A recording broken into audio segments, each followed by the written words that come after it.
नमस्कार दोस्तों, आज हम आपका स्वागत करते हैं फिर से एक नई कहानी में, जिसके राइटर दिव्य प्रकाश दुबे जी ने इस कहानी को बड़े ही प्यार से लिखा है और इस कहानी को हम आपके बीच लाए हैं और इसको सुनाएंगे।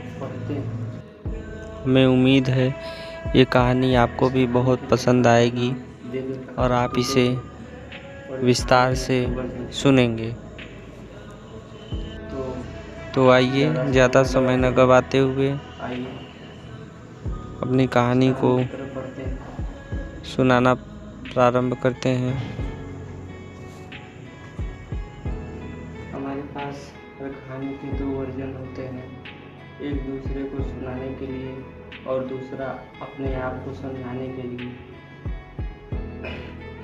जिस दिन हमारी कहानी के दोनों वर्जन एक हो जाते हैं, उस दिन लेखक अपनी किताब के पहले पन्ने पर लिख देता है, इस कहानी के सभी पात्र काल्पनिक हैं। इनका किसी भी जीवित या मृत व्यक्ति से लेना देना नहीं है। यह एक अराना सा झूठ पूरी कहानी को सच्चा बना देता है। अगर आप इस बात को ध्यान में रखकर इस कहानी में उतरेंगे तो आपके लिए आसानी होगी।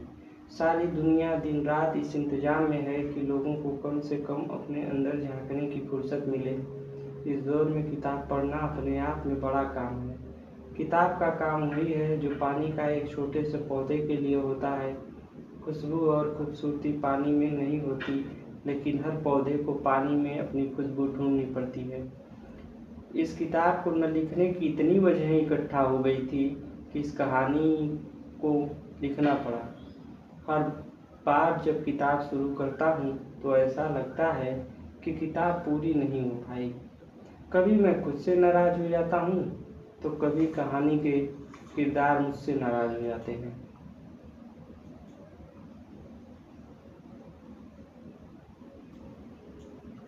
महीनों कोई बात नहीं होती, फिर अचानक एक दिन सारे गिले शिकवे भूलकर हम एक हो जाते हैं, जैसे कभी कुछ हुआ ही न हो। वैसे तो मैं इस कहानी को आपके बीच नहीं आना चाहता था, लेकिन कुछ कहानियाँ ऐसी होती हैं कि जिनका सिरा कहीं से पकड़ने के लिए लेखक को बीच में आना ही पड़ता है।